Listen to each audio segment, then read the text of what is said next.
ოვა. მოგესალმებით 99 დღეა.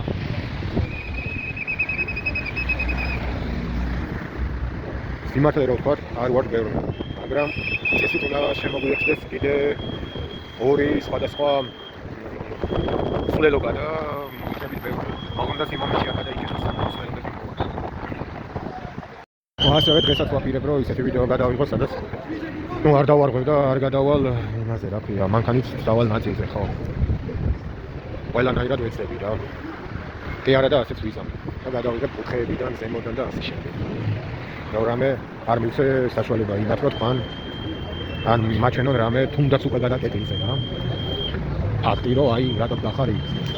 არ გავარ. უბრალოდ ვერ ვიდგები და ეგა. დროებით შემდეგ ვიდეო უნდა. იმედია შემდეგი უკვე შემოგვიერთდება და გადაკეტილზე. გადაიკეტა. დრო უნდა ვნახო.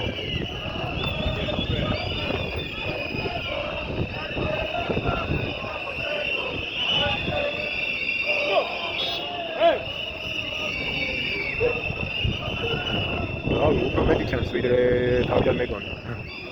ხო. ახლა კუთხეებში გადავიდეთ მანქანებს და ეგ არის. ნახავ დროს. 9 საათსა და 15 წუთზე დაახლოებით. გადაიკეტა. შეიძლება 14 წუთი იყო ან 16. ხო. დიდი ვარაუდით ზუსტად არ ვიცი. არ დამიხედავს მაშინ დროს.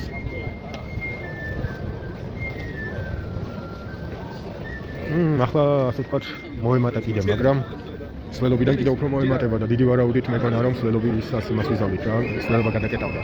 არ ვიცოდი თუ ამდენი ვიყავთ, მაგრამ მაინც არ ვარ ძალიან სამწუხაროდ.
მაგრამ იმასაც ვუყურებ კამერა რა მხარეს სახის რომ მაქსიმალურად დავჩევისო.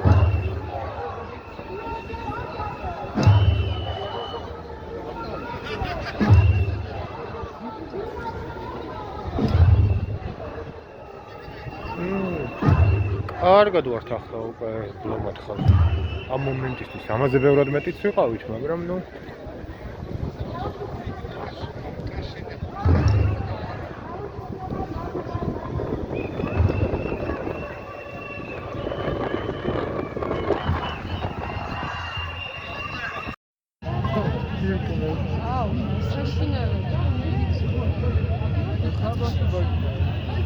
დაბადების დღეა ერთი ადამიანის ხელოვანის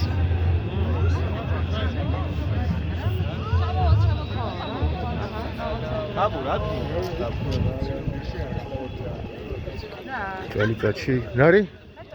არა, დაბადების დღე არის თქო, ამასაც ვამბობ. რა, თუ გინდა წავშლი ამ ვიდეოს, არაა პრობლემა. რა? არა, მაინც რავი.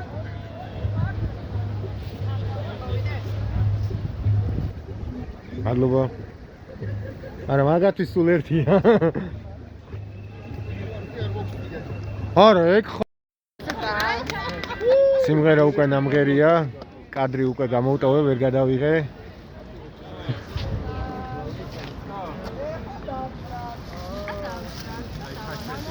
ბურვაკის დაბადების დღეა სანდროსი.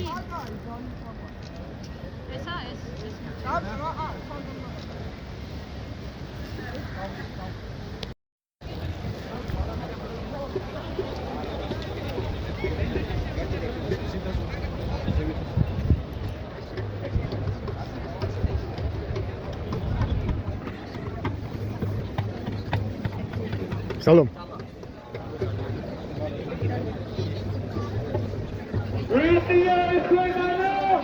ჩაიყავა. ჩვენი. მაგრამ ისევ გავიმეორებ. რამოდენიმე წუთი უკან ვიყავი სასამართლოში და სასამართლო სინდიკის პატიმრები დატოვა პატიმრობაში სამწუხაროდ. ადვოკატებმა მოითხოვეს გირაო, მაგრამ სამწუხაროდ არ დააკმაყოფილა ყოფილი. და მინდა გთხოვოთ, კიდევ ერთხელ გავახსნეოთ ბიჭები აქედან.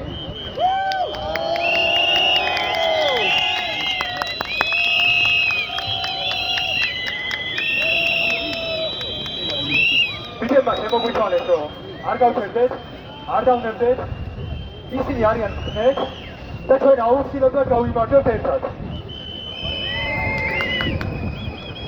ახლა მეგობრებო, მოგმართავ საპროტესტო აუდიტორიის მას ჩვენ გიწევთ ლექციაზე ზუსტად ამ თემაზე ჯარიმები და ახალი კანონები.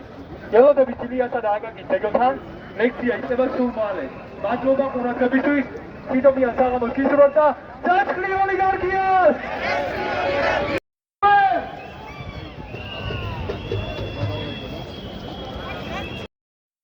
საკმაოდ ცოტაა და რადგან მაინც კამერებია და საფრთხილოა მან შეიძლება მეტად გადაკეთდეს დროს ალბათ. ისაც ვფიქრობ, რომ აქეთ რო გადაიკეტოს უკეთესი იქნება. ბოდიშით მომიტევით. ხოდა იმიტომ რომ აქ უფრო ნაკლები კამერაა რა. იმის რა ქვია მაგას. სახის ამომცნობი. და მე ვფიქრობ, აქ შობს გადაიკეტოს, შეიძლება სისულელი აზრია, მაგრამ მაინც. აქ კი დავდივარ, მაგრამ იქაა ხალხი. აი მის კარშტაც ავიდი.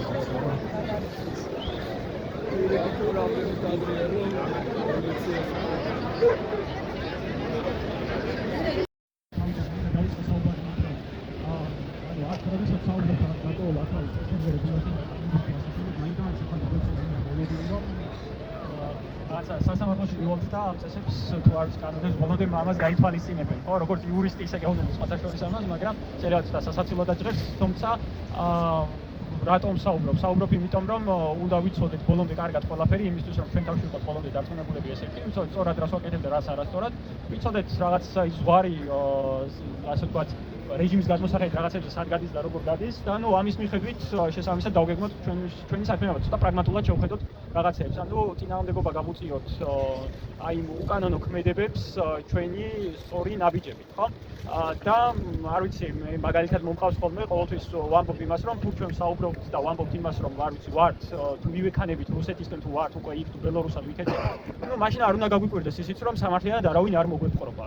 და არ ვიცი, რაღაც წარმოვიდგინოთ მეტი ყოველთვის ვეუბნები, რომ წარმოვიდგინოთ, რომ ვართ არ რაღაცა ველურ გარემოში, სადაც არ ვიცი, ნიანგი ან ლომი გვიპირებს შეჭმას. ხო?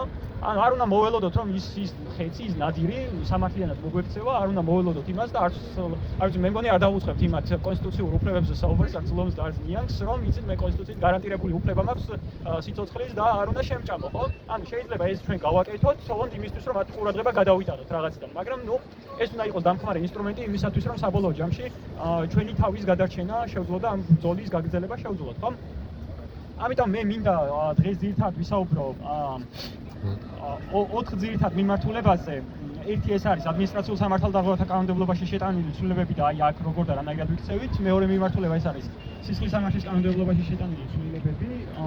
მათ შორის არის საქართველოს გარანტიასთან დაკავშირებული რაღაცა ის კითხვებიც ალბათ გექნებათ ამასთან დაკავშირებით. მესამე რაც მინდა ვისაუბრო და ვთქვა ეს არის მედიის რეგულაციები, მედიასთან დაკავშირებული ამას მოკლედ შევეხები და ბოლოს აუცილებლად მცირედით ვისაუბრებ ფარასთან, ეგრეთ წოდებულ ფარასთან დაკავშირებით, მართლა ეს ამერიკული კანონია თუ არ არის ამერიკული კანონი. მოდი პირველი დავიწყოთ ადმინისტრაციულ სამართალდაღოვანთა კანონმდებლობაში შეტანილი ცვლილებებით, ანუ აი ის რომ გაგვიმკაცრეს, ანუ ჯერ ერთი 5000 ლარი გახდა გზის გადაკეტვის მუხლი, როგორც ამას ისე ვეძახით ხოლმე ესე ცოტა სახალხო ენაზე 5000 ლარამდე გაზარდეს ჯარიმა უკვე ახალი წლიდან, თუმცა გარდა ამისა გააკეთეს ის რომ შესაძლოა მისცეს ძალიან დიდი უფლებამოსილება პირდაპირ დაგვაჯარიმოს 5000 ლარი, უკვე 7 თებერვლიდან. გარდა ამისა, გაიზარდა გარკვეულ სამართალდარღვევებთან დაკავშირებით სანქციები, პოლიციის კანონიერი მოთხოვნისადმი დაუმორჩილებლობაზე, წყვილმან ხულიგნობაზე ამაზე სანქციები გაიზარდა.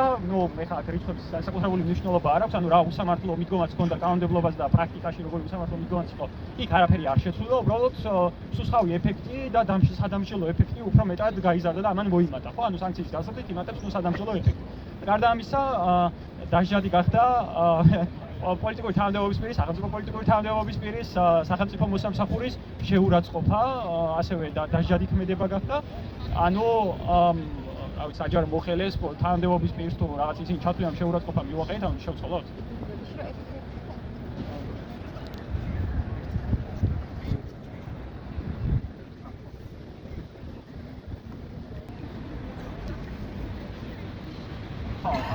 ეს სულება რატომ შეიტანეს, რაღაც რუსების მონას დაძახება თვალის შემდეგ ძალიან ეწინათ და ამიტომ ეს სულება განახორციელეს სამართალდარღვევათა კოდექსში და ამის შემდეგ მათი საქმიანობის ამგვარად შეფასებას საჯაროდ გვიკრძალავენ. ეს სულება განახორციელეს. თუმცა მე მაინც ახლა ძირითადი ყურადღება მინდა გავამახვილო იმასთან დაკავშირებით, როგორ ვიქცევით თუ მაგალითად არ ვთქვი, აჯარიმებენ, ძირითადი პრობლემა დღეს მაინც არის უფრო გზის გადაკეთვასთან დაკავშირებით ჯარიმებზე, რაც არის მასობრივი და ფაქტორად საქალაქო სასამართლოც მეტს არაფერს არ აკეთებს მგონი ამ სამართალდარღვევის საქმეებზე, გარდა იმისა, რომ ეს სამართალდარღვევის საქმეები განიხილოს, ხო? მაგალითად აქციის პირველ დღეებში თუ იყო ხოლმე ეს კანონიერი მოთხოვნისადმი დაუმორჩილებლობაზე, წვრილმან ხულიგნობაზე დაკავებები, ახლა ოქმები დგება პირდაპირ გზის გადაკეთვასთან დაკავშირებით. ეხლა მოდი ამაზე როდესაც ვიწყებთ საუბარს გზის გადაკეთვასთან დაკავშირებულ რეგულაციებზე, თავიდან შევთანხმდეთ ეგრევე ერთ რაღაცაზე. თუ ჩვენ გვიდეკავენ და გვეუბნებიან რომ დაგვაჯარიმეს გზის გადაკეთვაზე, პირველი კითხვას რასაც ვსვავთ და ეს განსაზღვრავს შემდგომ უკვე დანარჩენ ჩვენ ქცევას, ეს არის რომელ დღესთან დაკავშირებით დამაჯარიმეს. პირველი კითხვა არის ეს. ხო, იმიტომ რომ პროცესი და პროცედურები რადიკალურად არის განსხვავებული 7 თებერვლამდე და 7 თებერვალი და შემდგომ პერიოდზე. ხო? 7 თებერვლამდე პერიოდზე გქონდა ჩვენ ასეთი რეგულაცია, რომ შეადგენდა სამართალდარღვევის ოქმს, გზავნიდა ამას სასამართლოში და სასამართლოს უნდა დავეჯარიმებით. არის მათ შორის დღესაც ესეთი кейსები, რომ 7 თებერვლამდე кейსებზე ჯერ კიდევ უსხედან და ცდილობენ ამ ძველი ჩანაწერების ამოღებას და ამაზე ოქმებს ადგენენ და გზავნიან საქალაქო სასამართლოში. ეს არის 7 თებერვლამდე გზის გადაკეთვასთან დაკავშირებულ საქმეებზე პროცედურა. შესაბამისად, ოქმს უნდა დაგვაჯარიმოს სასამართლო. სასამართლო ამას როდესაც განიხილავს, ამაზე სხდომა უნდა ჩატარდეს, სხდომაზე ჩვენი მონაწილეობა აუცილებელია და უნდა აუცილებლად მიგვიწვიან. სასამართლო რომ მიიღებს გადაწყვეტილებას და ერთად ეს მაინც ჯარიმა არის ხოლმე, რა არგუმენტებიც არ უნდა მოვიტანოთ. სასამართლოს გადაწყვეტილება ასე ვთქვათ, დაჯარიმების შესახებ ერთია რომ გამოაცხადოს, მაგრამ შემდგომ ეს დადგენილება უნდა ჩაგვაბაროს. ჩაბარებიდან 7 დღის ვადაში არის გადახდის ვალდებულება, 10 დღის ვადაში არის გასაჩივრების უფლება. 10 დღეში ჩაბარებიდან შეგვიძლია გავასაჩივროთ. თუ ჩვენ გავასაჩივრებთ ამ გადაწყვეტილებას, ამ გადაწყვეტილების მოქმედება არ ჩერდება, 7 თებერვლამდე кейსებზე ვლაპარაკობ ისევ. არ ჩერდება ამ გადაწყვეტილების მოქმედება. სასამართლო რომ გვაჯარიმებს იმ გადაწყვეტილებებზე. ამიტომ აქ თუ დაგვაჯარიმეს, ერთადერთი ის რჩეთ და ამის გასაჩივრებას ვაპირებთ, რა თქმა უნდა, ამის უფლება გვაქვს და შეგიძლიათ გაასაჩივროთ, მაგრამ აუცილებლად გირჩევდით, რაღაცა შესაბამის ფონდებს მიმართოთ, იმიტომ რომ თუ თქვენ არ გადაიხდით ამ დადგინლების ჩაბარებიდან 7 დღის ვადაში ამ ჯარიმას, შეიძლება დაიწყოს იძულებითი აღსრულება, ხო? აღსრულების ეროვნულ ბიუროს ეგზავნება საახსრულებო ფურცელი და შეიძლება დაადონ თქვენ ანგარიშებს, ქონებას, ყადაღა და იძულებითი აღსრულების პროცედურა დაიწყოს. ახლა გადავიდეთ 7 თებერვლის შემდგომ გზის გადაკეთვის кейსებზე. თუ გვედავებიან გზის გადაკეთვას 7 თებერვალს ან შემდგომ პერიოდზე. ხო? როგორც შევთანხმდით, პირველი კითხვა არის სწორედ ეს, ვსვავთ კითხვას, როდინდელ გზის გადაკეთვას მედავებიან, ხო? თუ არის 7 თებერვლის შემდგომ, პოლიციიდან დამირეკეს და მითხრეს, რომ თქვენთან დაკავშირებით არის ოქმი შედგენილი და მითხრეს, რომ ეს არის 7 თებერვლის შემდგომ, ასეთ შემთხვევაში შსს ადგენს ოქმს და გვაჯარიმებს. სასამართლოში გაგზავნა სხდომის ჩატარება და მე სასამართლოს მხრიდან დაჯარიმების პროცედურა უკვე აღარ არის, ასე ვთქვათ, აქ 7 თებერვლის შემდგომ кейსებზე მოქმედი და შესაბამისად შსს პირდაპირ გვიწერს 5000 ლარიან ჯარიმას და პირდაპირ გვასაჩუქრებს 5000 ლარი. მე მინდა გითხრათ, რომ მეც ვარ ერთ-ერთი ადამიანი, რომელიც ასეთი 5000 ლარი უკვე დამასაჩუქრებს. ჯერჯერობით ერთი. გავიცი მე კიდევ თუ რამეს დაწერენ არ ვიცი, მაგრამ ყველა შემთხვევაში მეც მაქვს ერთი ასეთი 5000 ლარი. შეთაშორის დამიწერეს 18 თებერვალს კეტავდი გზასო და 18 გროლი გემახსოვრებად ყველას ბიზნეს დაბადების დროზეა საუბარი და რა ვიცი ყველაზე მეტი ადამიანი ბოლო პერიოდში მგონი ამ დროს იყო და შეიძლება 18-ია ჩემი 17. ხო, შენი 17 არის, ჩემი 18 არის. ხო, ანუ 15-ზეც ბევრს დაუწერეს, 15-ში რა ძალიან ბევრი ხალხი იყო, 24-25-ზეც დაუწერეს. კი, ასეთებიც ბევრი იყო, ანუ არ ვიცი, რაც ესე 90-იანების ცოტა ისეთი ქუჩური ხუმრობა რომ გავხსენო, რაღაცა გეუბნებიან რომ არ ვიცი, რაღაცა მე პოლიციელები გეუბნებიან რაღაც ორი ჩვენებით რომ თურმე რა ვიცი, ესე ღუმელი ხარ და ბოლი უნდა გამოუშავო, ხო, დაახლოებით და მე ამტკიცე რომ არ ხარ ღუმელი, ხო? ანუ ჩემ ბავშვობაში ფეჩს ვამბობდით, ხო? ჩაინიკი და ორთლი გამოვიშ.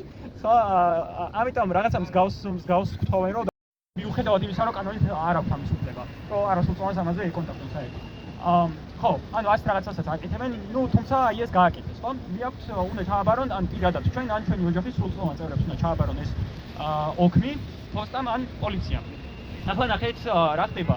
თუ მოგვიტანეს რას ვაკეთებთ და როგორ უნდა მოვიქცეთ ასეთ შემთხვევაში. თუ ჩავიბარებთ ამ ოქმს, ვიბარებთ, თუ არ გვინდა ამ ოქმის ჩაბარება და ვეუბნებთ რომ არ ჩავიბარებ ამას, მოდი პირდაპირ ვიტყვი, ამით მხოლოდ საკუთარ თავს თუ დავუშავებთ რაღაცას და ეხლა გეტყვით რატომაც. თუ ვამბობთ რომ არ ვიბარებ ამ ოქმს, მაინც ჩაბარებულად მეთვლება. ხო.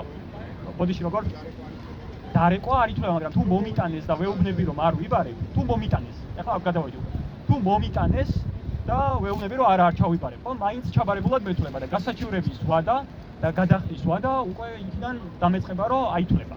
ამიტომ მე ფიზიკურად როდესაც მოვიტანა და ამ პოლიციამ ან პოსტამ ხო? ნახეთ აქ რა მომენტი არის. ჩემი რჩევა ახლა რა ის დედაჩემმა რომ დამირეკა და მითხრა რომ პოლიცია მოიტანა ეს ოქმი, რა გავაკეთო? ნუ ჩემ შემთხვევაში ეს უცხარი და ყველას ამას ურჩევ ხოლმე. ხელი არ მოუწეროთ ოქმზე, მაგრამ ასლი გამოაქვს. რატომ არ უნდა მოუწეროთ ხელი? იმიტომ იქ წერია ხოლმე ტყუილი. ყველგან წერია ერთი ტყუილი, რომ თითქოს გადმოგვეცა ჩვენ სამართალდარღვევის მასალები და ერთო და ოქს. ეს არის ტყუილი. თუ გარდა ეხლა ეს ხელის მოწერა შინაარსზე დათანხმებას რა თქმა უნდა არ ნიშნავს, ეხლა ეს შემიძლია გითხრათ, მაგრამ იქ წერია ტყუილი, რომ თითქოს სამართალდარღვევის მასალები გადმოგვეცა. ამიტომ ამას არ უნდა მოვაწეროთ ხელი. ხო? რომ ეს მერე ჩვენი საწინააღმდეგოდ არ გამოიყენოს. ასლი გამოვართვით, იმიტომ რომ შემდგომ გასაჩივრებისთვის ეს აუცილებლად დაგჭირდება. ჯერ შესაძლოა საჩივრდება ეს ჩაბარებიდან 10 დღის ვადაში და შესაძლოა გადაწყვეტილებიდან უკვე ასევე, როდესაც ჩაგვაბარებს გადაწყვეტილებას, ის ოქმიც და შესაძლოა გადაწყვეტილებას, ანუ ზემდგომის გადაწყვეტილებას, ისიც ასევე ამ გადაწყვეტილების ჩაბარებიდან 10 დღის ვადაში სასამართლოში საჩივრდება. თბილისის საქალაქო სასამართლოში, ხო? ამიტომ ეს ოქმი ასლი თქვენ ყველა ვარიანტში დაგჭირდებათ იმისთვის, რომ ფორმალურად, ანუ სასამართლო გეტყვით საჩივრის, ასე ვთქვათ, მიღების დროს დაგიხაროებთ, რომ გასაჩივრებელი ოქმი რაც არის, ეს წარმომიდგინეო, ხო?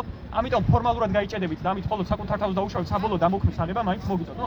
მაგალითად მეუბნებიან ხოლმე, რომ ანუ არ ავიღებ ამ ოქმს, იმიტომ რომ მე ამ ჯარიმას არ ვაღიარებ. და ნუ მესმის ახლა მე ეს პოზიცია, მაგრამ თუ ჯარიმას არ აღიარებ, მაშინ რა ვიცი, ვიღაცა გეტყვის, რომ მაშინ რაღაცა საჩივრებ, ხო? თუ გასაჩივრება გინდათ ეს ოქმიც გჭირდებათ, ან ძალიან მარტივად რომ ავხსნა, ხო? ამიტომ ნუ პრაგმატულად უნდა შევხედოთ ჩემი მოსაზრებით და თუ გასაჩივრებას აპირებთ, ეს უნდა გამოვართვათ ასე. ხელი არ მოუწევთ. ბოდიში ამ პოსტა.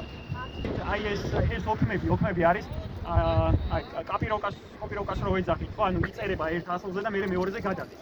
და ის რომ გადადის, ამას უთხარით რომ ასლი დამიტოვეთ და ეგ არის, ანუ არაფერი სურათი ან ასე შემდეგ არ გინდა.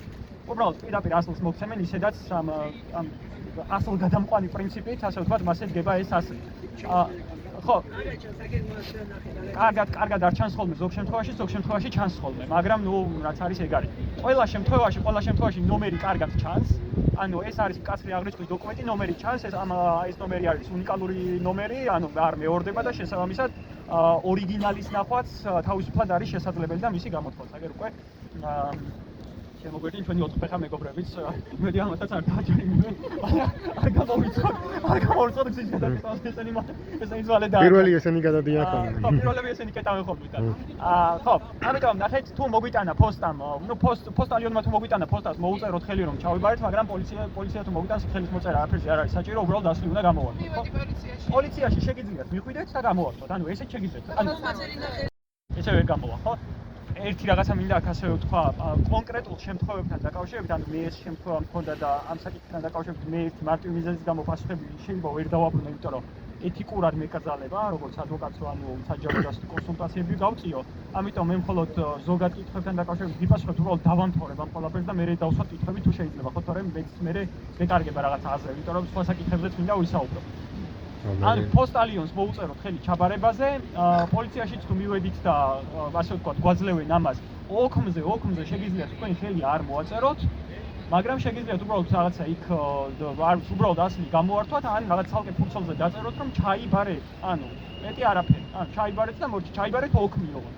ხო, ჩავიბარე ოქმი, ეს დაწერეთ ხოლმე. ამიტომ რომ სამართალდარღვევის მასალებს ისინი არ გაძლევენ. ახლა უკვე არაფერს ვიღებ. ანუ წარსულს ვერ შევატრიალებ. ხო, ამიტომ ანუ თემა არის ის, რომ თქვენ თუ ეს ასე ვთქვათ, ჩაიბარეთ 10 დღის ვადაში უნდა გაასაჩივროთ. რა მნიშვნელობა აქვს გასაჩივრებას, ხო? კალენდარული. თუ ბოლო დღეს დაემთხვა გასაჩივრების ვადა, ხო? ანუ დაემთხვა შაბათს ან კვირას, ხო? გადადის მომდევნო სამუშაო დღეზე ის ბოლო დღე. ან მაგალითად ახლა პირველი 2 იყო შაბათ-კვირა, 3 იყო ორშაბათი დასვენების დღე, ხო? ან მაგალითად პირველში გადიოდა ბოლო დღე, ხო? რას ვაკეთებთ? ანუ პირველი დასვენება, ანუ არასამუშაო დღე, 2 არასამუშაო დღე, 3 დასვენების დღე არის, ამიტომ 4-ზე გადადის ეს ბოლო დღე, ეს მე-10 დღე. ამიტომ 10 დღეში თუ შევიტანთ ჩვენ საჩივარს, ამ ჯარიმის აღსრულება და შესაბამისად ჯარიმის გადახდის ვალდებულება ჩერდება, სანამ ყველა პროცედურას არ ამოვწურავთ. ხო? ანუ შესესეში რომ შეგვაქვს საჩივარი, შესესემ უნდა განიხილოს ეს.